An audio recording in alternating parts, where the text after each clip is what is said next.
Good morning. Yeah, there's a lot of excitement out here on the football field. It is early, and yet we've heard chants and cheers. You can see right now they're just starting to warm up. They got up, had some breakfast out here on the field, getting prepared for this year. We spoke with students really across Metro Detroit in school districts in Novi and Dearborn Heights, and of course here in Waterford, just to hear about their excitement and preparation beginning this season. It's kind of like a release to these kids, kind of like a light at the end of the tunnel, you know. I'm super excited. It'll be super fun. From high school volleyball to high school football. It is a brotherhood, and everyone's coming together for one goal. We're all super excited to come out and play and win some games and have some fun. Last year, playing wasn't a guarantee with starts and stops triggered by COVID-19. Last year, we made it to the semis, but it took like 4 months, where usually it takes like 2 months to get there. So I think this year I'll just be ready to just, no matter what happens, just to keep playing. This year, it feels like it's almost back to normal without official COVID-19 requirements. There's not as much like testing and the mask requirements anymore, so hopefully it's getting better and we're going forward.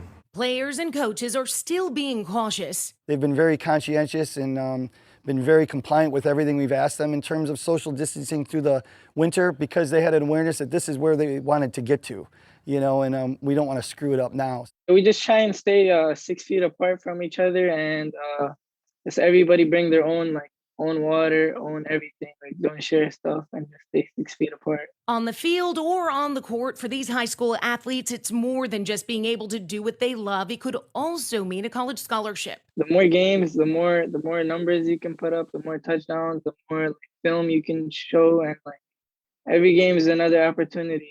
You'll get the more games, the more opportunities. We took so many things for granted, you know, just like washing your hands, you know, when someone's sick, you know, not to just throw them in the mix with the other 100 guys, you know, and, you know, I think that's something that'll stick with me forever, not just as a coach, but as a classroom teacher.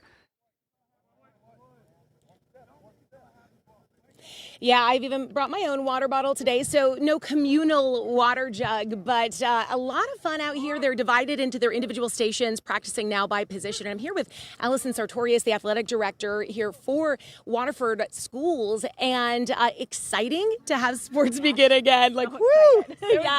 Yes, it's fall kickoff, and here we are bright and early, and I'm just thrilled to have everything flowing as normal for this school year. And of course, we're hoping it stays this way and continue to make adjustments just like we did all last year, right? So if needed, but let's hope it stays this way for now. Let's hope it stays this way. But we know we have seen in professional sports actually already that COVID-19 cases on the teams are forfeiting games.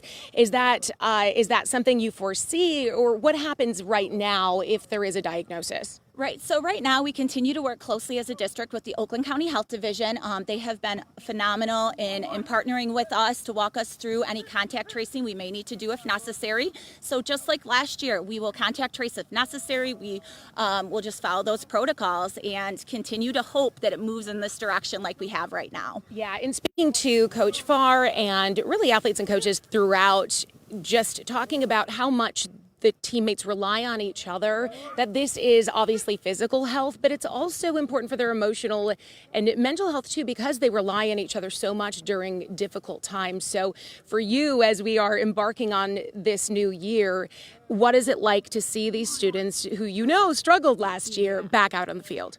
It's actually phenomenal. I mean, I have kids myself that are athletes, and it's just to give them this kind of environment and this kind of support with our coaching staffs, our athletic department, our district, and really get out here and continue to build our relationships where maybe, you know, had to stop and go a little bit more than usual last year. Just looked different last year. Yeah. We stayed connected, but it wasn't here. It wasn't in this environment. Yeah, and they are back on the field. Really exciting. Thank you so much for waking up so early with us. Thank you to the football team. We're going to be hanging out with them throughout the morning. And coming up in the next half an hour, we're going to be talking about the mental health training that coaches have been going through and how coaches and players are working together to stay healthy on all fronts. Reporting live here from Warren Mott's football field with the team. Tossing it back to you. All right, thank you, Jennifer Ann, for that live report.